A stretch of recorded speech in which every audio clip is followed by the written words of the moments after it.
Ho appena finito di guardare su Netflix la serie Alice in Borderland, molto violenta. È la storia di questo gruppo di ragazzi che sono appassionati di videogiochi e improvvisamente si risvegliano in una Tokyo parallela, che è praticamente un posto dove devono fare continuamente delle lotte per sopravvivere, devono partecipare a questi giochi molto sadici. Ricorda un po' Squid Game, se avete presente, quello è un po' il livello di violenza, se non di più. Ecco, sono due serie, io le ho viste tutte e due, la maggior parte delle volte con le mani sopra gli occhi perché le scene erano molto violente.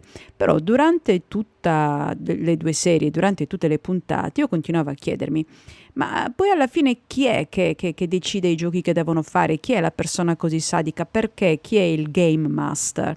Vabbè, non vi voglio raccontare la storia nel finale, se volete andare, se volete guardarvelo, non ve lo voglio rovinare.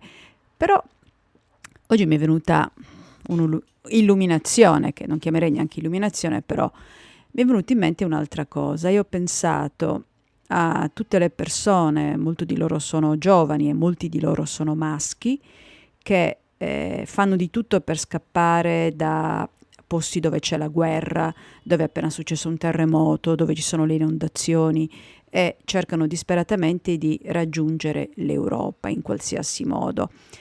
E, dipendentemente da come lo guardiamo, potrebbe quasi esserci, anzi, ci sono sicuramente dei paralleli con questi giochi di morte dove tu provi, tutti contro tutti, muoiono molti bambini, molte donne, le persone più fragili, e il premio finale è quello di sopravvivere. Mi sono venute in mente le barche dei migranti che si affidano agli scafisti e ci provano 1, 2, 3, 100 volte, vengono sempre rimandati indietro. E anche lì c'è la mano del game master, che siamo noi, quelli che abitiamo in Europa, che mettiamo sempre nuove prove, ci inventiamo sempre nuovi giochi sadici per farli soffrire, per non farli arrivare, per farli rincominciare da capo.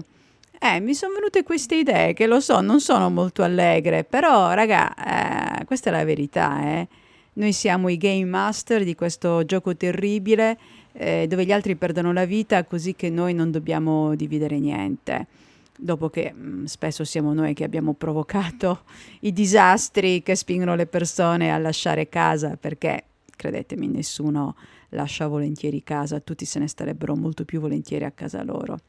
Vabbè, queste sono le cose che mi sono venute in mente guardando Alice in Borderlands. Se vi ho incuriosito, buttateci un occhio. Ripeto, è molto violento.